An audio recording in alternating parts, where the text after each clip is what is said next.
Springtime tips and fun facts from Paul, Kristen, and Dexter at Total Wine & More. Garnishing your ham with pineapple? Pair it with a delicious Chardonnay to make their taste buds swirl. Deviled eggs are even better when paired with a light, dry wine like a bubbly Prosecco or a Pinot Grigio. For me, nothing beats recommending a great wine. And with such an extensive selection, I can help you find the perfect one in your budget. Whether you're hosting or just bringing the wine, we love to share our always low prices and ridiculous selection this spring at Total Wine & More.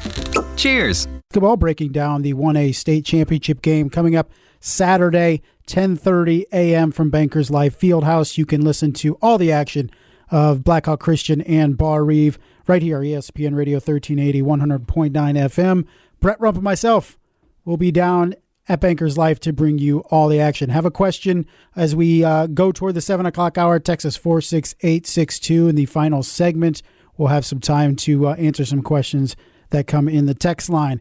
Before the break, we talked to Coach Josh Thompson of the Barr-Reeve Vikings. Now we're going to talk to Coach Marc Davidson, Blackhawk Christian Braves, who joins us right now on the phone lines. Coach, how are you? I'm doing good, Justin. How about you? Not bad, sir. And we've talked a lot the last several days. I'm sure this is probably the worst part of state finals week for you. Yeah, right. That's a good thing. How's the week gone so far? I'm sure it's been a whirlwind for you guys.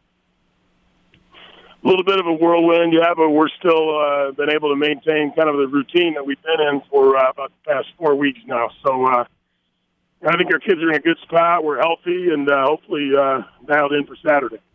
And it was another impressive performance out of you guys at Elkhart Central, or at Northside Gym, actually, in Elkhart last Saturday. Got off to a quick start, put Lafayette Central Catholic in a hole early, and really were able to run away from him in a 74-51 win. Break that game down for us. Well, I just thought we came out really focused. And, Caleb picked up his second foul about 5 minutes into the game, but I thought our bench guys really responded. And, we played some different combinations and, guarded different people than we had necessarily prepped for. But I just thought, the energy that we had with those guys that came in off the bench. And then I just thought Michael Pulver was really good, as aggressive as he played, and getting the ball to the basket. I thought that was really big for us. As a coach, can you see the kids in the locker room and in warm-ups? Can you tell they're locked in, or is it something where you're not really sure until the opening tip? I don't think you can ever tell. And I've been at this long enough, and I remember games, as a player where, you feel like, boy, we're ready to go, and then you get drilled, and then you feel like we're kind of going through the motions here, and then you just come out smoking. So I've never put all that much stock into the pregame warm-up. I just feel like, you try to have the kids prepared, and then you hope they come out ready, and I think we did on Saturday. Yeah, you did. And, Coach, I felt like maybe LCC felt, okay, we get the big man first on the bench. Maybe now we can make some headway. But, you guys could continue to extend the lead. I mean, Frankie slides over. Then somebody slides over in Frank's spot. I mean, Marcus played tremendously well. Michael Pulver had a great game. Abe Hicks defensively was on point for you. I mean, you have the depth for you to step in and not miss a beat when the 6'10 guys on the bench at times. Yeah, it's kind of the old adage, next man up, and I thought that's what we did. I even looked back earlier in the year, the stretch when Caleb and Michael were out, and we're, Cooper Wild is starting for a stretch and just played really well. And so, we're definitely comfortable going to the bench, and we feel like those guys are ready to step right in and contribute. Marc Davidson, Blackhawk Christian Braves, joining us here on the OPS High School Coaches Show. All right, Coach, you get Barr-Reeve on Saturday, the matchup that everybody anticipated months ago, but has finally come to fruition. A team you're familiar with. Went down, beat them 76-68 late December. Take us back to that game between you guys and the Vikings. Yeah, that was at the holiday tournament down there at North Davies, and that was actually the championship game. That tournament was right as Caleb was coming back from the hand injury, and so those were his first 3 games back there, and it was 3 games back to back on a Thursday, Friday, Saturday. So Caleb played well in that game. I don't think he was at full strength It was his offhand, but he wasn't quite at full strength there. But we were tied at the end of regulation, and just had a really good run in overtime. Got an early lead. We're able to come out of there with a win, but they're a very solid team. We're going to need to be ready. What was Michael back for that game? Was he at 100%? Yeah, Michael was there. Yeah, Michael played. Okay, yeah, because I knew those were around that time. Both Caleb and Michael were coming back off those injuries. Barr-Reeve break their game down. We had Coach Josh Thompson on, and he gave a detailed scouting report on his guys and your guys alike. But what have you seen both in December and on film that you guys need to be prepared for?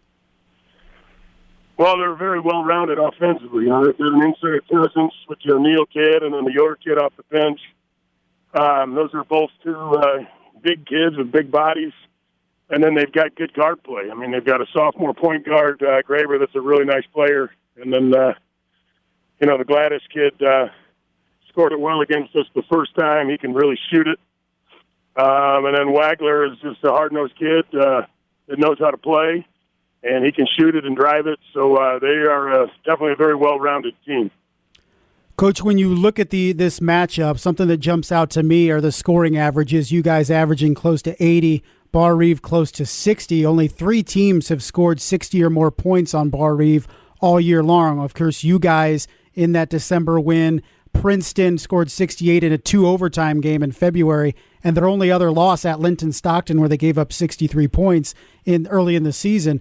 Is this a game where you feel that the more points you guys can put on the board, the better position you can be? Obviously, it sounds like a stupid question, but if you make this game a track meet, if you get it into the 60s and 70s?